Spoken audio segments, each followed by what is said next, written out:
About the presentation tonight, which was in 35 mil.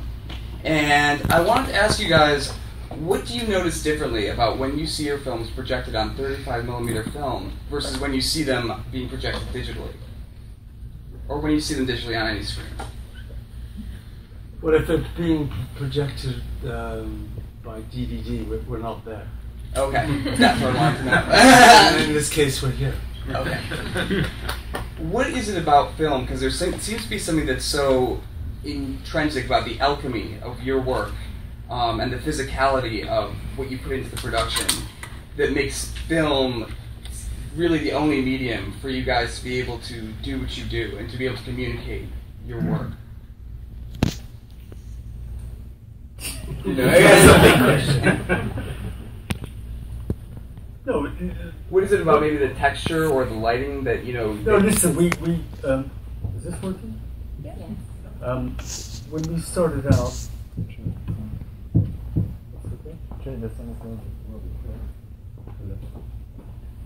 When we started out, we started off with our father's 8mm camera, then we moved to Super 8, then we moved to 16, then we moved to 35. So all our life we've made this slow escalation through the alchemy of the filmic image of camera film. I think that that's something you know deep in your something. Well, what's the word? It's deep in your system to recognize that. We've moved on since for about the last 10 years into the digital realm. You just brave into the future and then lower your head and push on. We don't get the budgets to make to shoot on 35 any longer, so we have two beautiful 35mm cameras that we use as doorstops. And it's sort of, you walk by it every morning, you step over them, but you just have to push on. That's all. What do you see differently in the texture of the digital that you shoot in versus the film that you used to shoot in? It's the same. The lenses are exactly what we used in Crocodiles in all the early films. Use exactly the same lenses. It just comes through digitally. I mean, dust does not disorient itself because it's being shot digitally. Mm-hmm. We've proven that. We know it. Christopher is not here, I know. To dispute.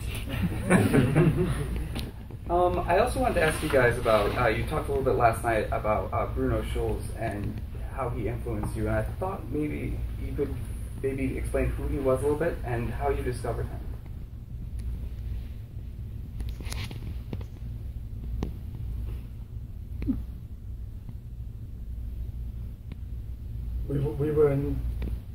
We went to Poland in 1974, coming from America, and we went to see a poster maker, Andrzej Klimowski, who we met at when we were in London. It's not working. Okay.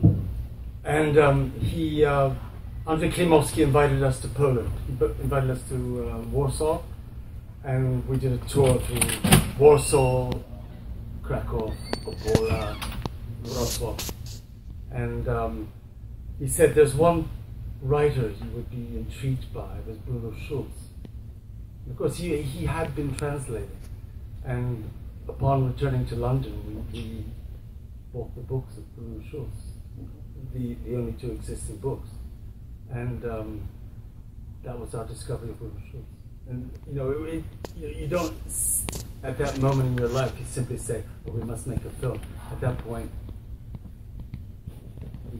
no, nothing. We had to make it. 78. We'd come from America, starting off in London, and our colleague, who was the Royal College with us when we studied there in London, said, "Why don't you guys propose a film for the British Film Institute that should be an experimental film?"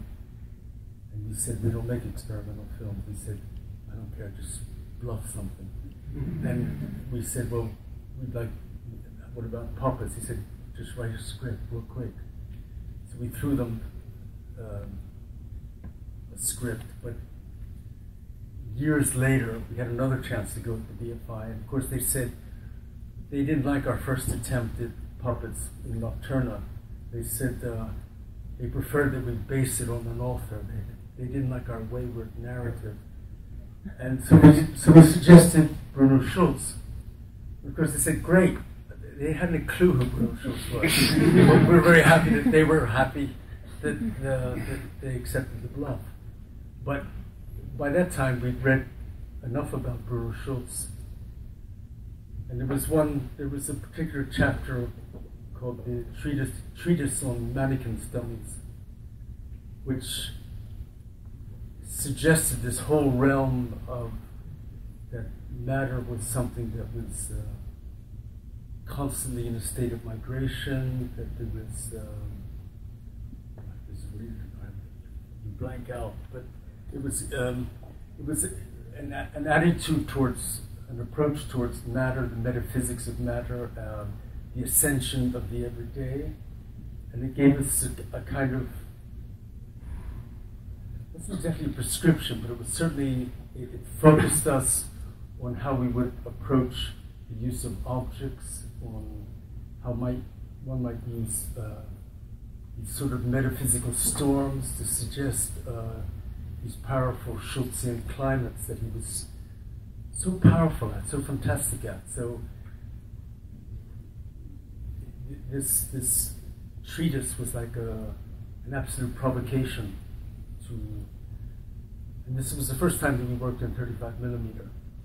So I think it was a chance to rise to the occasion. That's great. I'm going to open it up to questions from the audience now. If you talk to human beings. No, because you have to realize that the code tonight was a pilot for Institute Benevento. It took 10 years to get the project off the ground. We started working on the script in 1980, just immediately after Crocodiles, and it didn't happen until 1994. In that meantime, we did The Comb, which was like, we tried out certain themes that we thought might be what we wanted to explore in Benevento. In the end, we felt it was a dead end, and that we wouldn't incorporate animation, but only work with live actors. But I think the whole thing about the difference between puppets is that you impose a performance. It's us who make the puppets move. And with live actors, you elicit a performance. So they know the text, they've read the script, we've sat down and talked with them about it, and of course you want their collaboration. So you wouldn't have asked them to come on board if you didn't ask for their collaboration.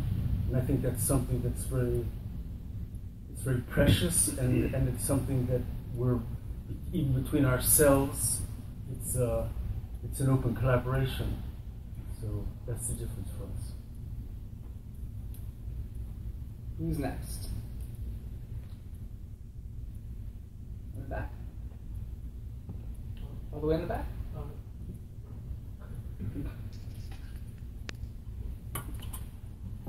I have a question about your recent film, Moscow. Louder.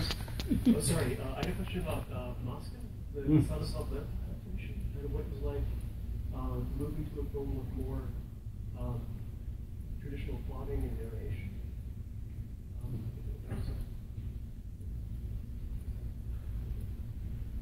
We can show that tonight.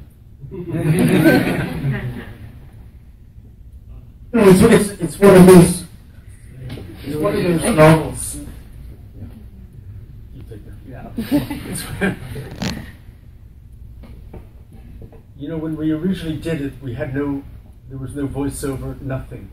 It was only at the end of it we decided that it was very necessary to pull out certain moments of the text, because the text is very, very powerful, and it's the quality of the writing is very, very beautiful, and I think it's just something that was crucial to put in the film, and it does cement a kind of a much more narrative approach than that we normally go for, but in this occasion we felt it was necessary. Who's next? Right up here.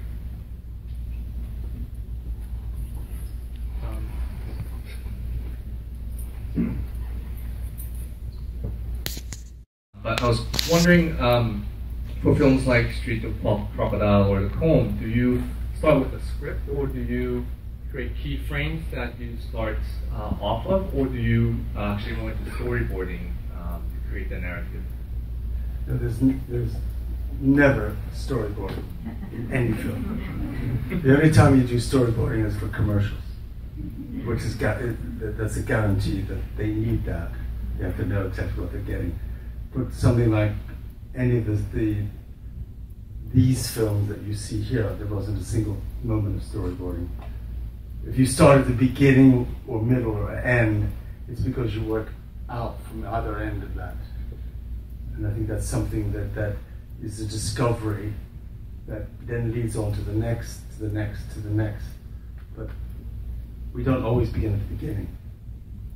But parentheses. That in order to get these films off the ground, the Comb and Crocodiles, you had to go through, you realized you did have to write a script for Channel 4 or the British Film Institute, even if it was 1 or 2 pages. And I think that we were either stupidly wise or wisely stupid. I'm not sure. But you create a very intelligent bluff, because there's no way you can write into a script the way you can shoot Crocodiles or The Comb or In Absentia.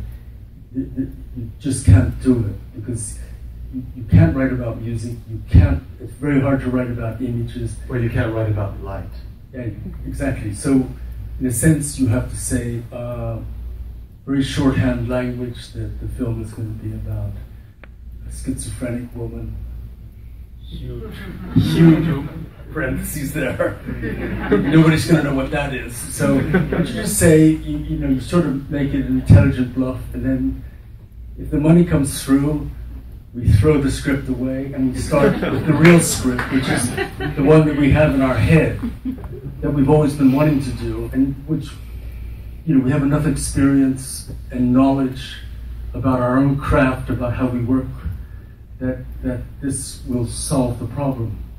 And but it's a real problem, because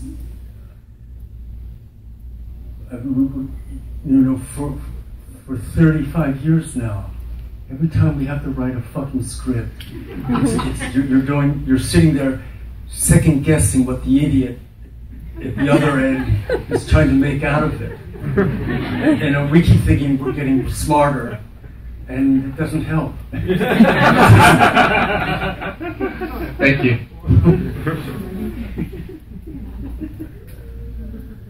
Anyone else? Yeah, right up here.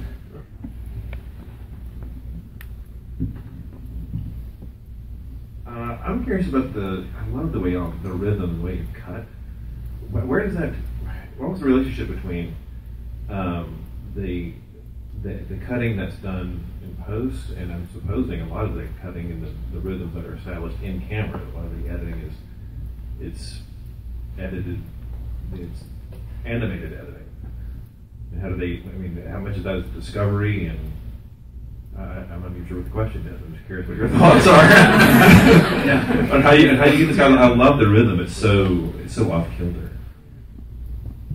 No, but you can't. There's no way you can. If we're filming, for instance, in Absentia, we're filming raw material with the light. There's no way you can actually approximate how that will work with the music until you put it onto a steam bank. And then you navigate. Explain what a steam bank is, because that steam bank is everybody must know what a steam bank is. No, it's an analog machine made in Hamburg. And so you put the mag track here and a mag track. and it just runs through a gate. So you have one image and 2 tracks. So in essence, we had all of Stockhausen's music on one side, leading through to this side, and then our images running parallel. So what you discover, and what I think that we were challenged by, was to find not only crucial syncs with the images and the music, but also the accidental eruptions which occurred. It's too technical, but we were playing upon things coming out of sync, not predicted, and so we were encouraging accidents with the light against an image, because nothing was filmed in tandem. You weren't doing sound with music. You weren't doing the sound properly, so it's all post-edited. But the important thing to know was that we had the music first for Stockhausen, so that was the template. You had that first, and then as we mounted the images, you had to put it up against that music. It's not the way we normally think that, you create a fresco of images, then you slap music on afterwards, or ask the composer to do it. We've always worked with the music first. So in a sense, you're searching for the quality of editing, because the music is there already proposing certain things that it's a given. It's a secret scenario. You have to really, it's all there in the music. You don't have to say, what's the text here? There's no text. It's the music is the text. And I think that's something that we're very quick to apprehend. It's a choreographic exercise entirely. Thank you. We said that together. Okay, we have time for one more, all the way. Yes, hi. Thank you very much.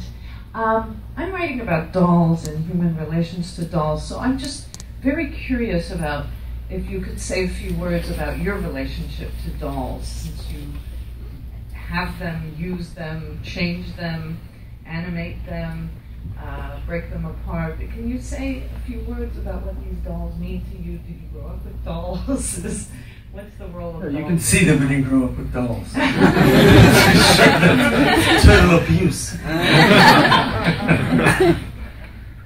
No, they're like, for us, it's the mask that they propose for us, that you have to read the mask. And they're sort of emissaries of the unknown, yeah, exactly. So, in a sense, they're not quantifiable. They're just, they sort of haunt you, and you're just, I don't think that we're trying to in any way make them certifiable as good, bad, evil, but there's a quality of their being inhabited. That's something that it's there. You know it when you create it. I think when you're working with your hands all the time with the puppets. I mean, when you're actually building one, and as you're fabricating it, it's something unquantifiable that you're going for, but you're not quite. It's a search like that. At a certain point, you stop and you say, it's there, and then of course, it sort of stands there and defies you to release it. And I think that's where,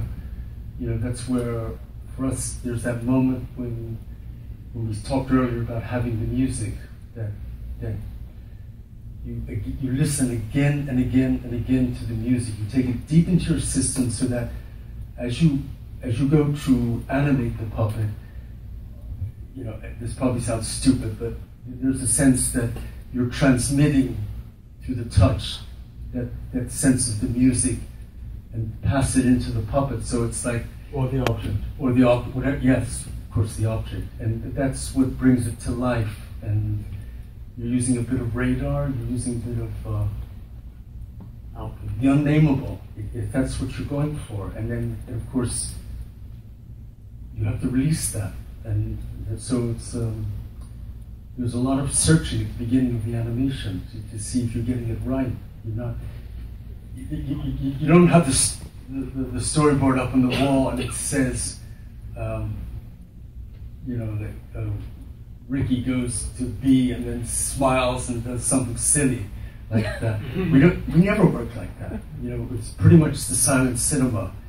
The image carries all the weight. It's there in the imagistic quality of what we're trying to achieve. So it's just a permanent search and trying to get it right. And then once you do, then the characters start to breathe. And so, big help, huh? Okay, guys, thanks so much for coming tonight. That's all the time we have for.